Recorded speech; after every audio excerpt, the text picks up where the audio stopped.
M-Cable, c'est une troisième génération de câbles, mais ça. c'est une troisième génération en fait avec un câble qui est complètement différent dans son utilité. C'est ça. En fait, le premier problème de M-Cable, enfin la première génération M-Cable, on s'est focalisé sur adresser le problème de upscaling. Donc en fait, les nouveaux téléviseurs qui arrivent sur le marché, c'est les téléviseurs 4K, une résolution de 8 millions de pixels. Mais malheureusement, le consommateur, il consomme plus de 90% de contenu qu'on consomme à la maison et en dessous de 2 millions de pixels 1080p, 1080. Donc là, la troisième génération du câble qu'on lance, M-Cable, qui est sous la marque Marseille, Silicon Valley, d'accord ?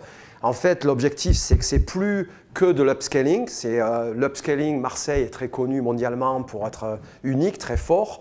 Mais là, ce qu'on fait, ça devient un pixel processeur. Donc l'idée, c'est que quoi que ce soit, avant même de upscaler, on fait un travail de pixel par pixel, on redéfinit les pixels, on essaie d'identifier tous les défauts qu'il y a dans l'image, résultat de la compression, que ce soit du MPEG 2, que ce soit du H264, H265. Et l'idée, c'est vraiment de redessiner pixel par pixel, de sorte que si vous allez consommer le contenu sur un téléviseur HD, Full HD, ou sur un téléviseur 4K, vous allez avoir un meilleur rendement visuel. Donc en fait, c'est très simple, c'est assez puissant, c'est très innovant dans la mesure où en fait, on a pris moi ce que je considère un produit de commodité, un câble HDMI, mais HDMI cable en gros, ça fait que transmettre de la vidéo, de l'audio et de la vidéo en parallèle, input and output. La qualité, c'est la même, la qualité du signal d'entrée est exactement la même qualité du signal de sortie. Et là, ce qu'on fait, c'est parce qu'on a mis dans le connecteur M-Cable, Marseille, tout l'électronique, on a notre propre processeur qui est alimenté par le port USB.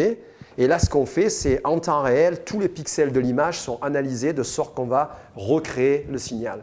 Qu'est-ce qu'on fait le résultat, le rendement, il faut le voir pour le croire, seeing is believing, c'est assez unique. Ce que ça crée une image, la profondeur d'image. On regarde au niveau des contrastes, comment on filtre les autres fréquences différemment des basses fréquences. Du coup, tous les détails, on les fait ressortir, la texture, on traite le film grain. Les objets qui sont en avant dans une image vont être filtrés différemment de forward, background. Il va essayer de reconnaître, est-ce que c'est skin tone, est-ce que c'est la peau, est-ce que c'est un close-up, est-ce que c'est des objets artificiels. Et à partir de là, de façon intelligente, recréer pixel par pixel dans des délais de 1 milliseconde, ce qui fait qu'il ne rajoute aucun temps de latence. Super pour les gamers, super pour en fait voir la vidéo en temps réel et du coup avoir une qualité très unique, quoi. Là, par exemple, on avait pris un téléviseur comme le OLED LG et le même phénomène, vous prenez un Blu-ray player, automatiquement le M-Cable va prendre le 1080p 24 et te le transformer en 4K 24.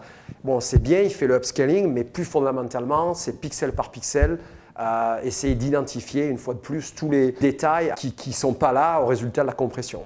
Donc pareil, ça marche avec un DVD, ça marche avec du 720p, ça marche sur du numéricable pour la France, ça marche sur du contenu que ce soit terrestre, câble ou satellite ou le disque comme un DVD ou un Blu-ray. Donc on peut très bien le mettre en sortie de sa box. Exactement, exactement. Avant d'attaquer son téléviseur. Exactement. Donc aujourd'hui, on arrive en magasin, on arrive à Darty, on arrive à la Fnac, on voit un super téléviseur 4K, que ce soit Sony, LG, comme là par exemple OLED, très bien.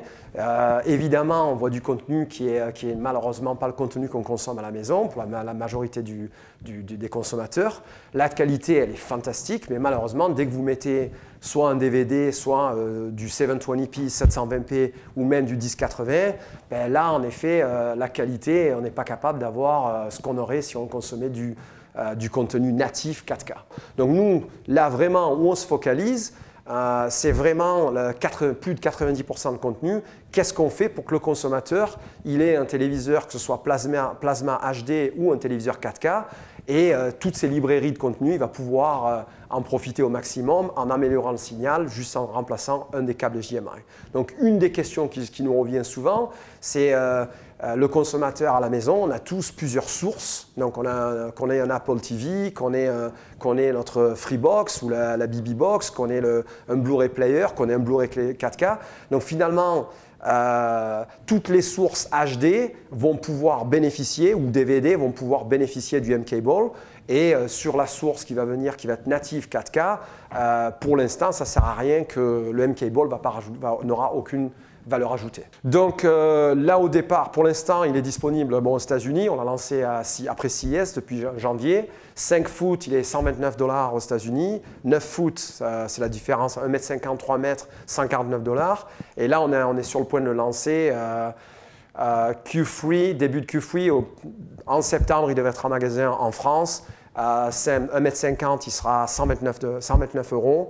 Et 3 mètres, 2,80 m à 149 €.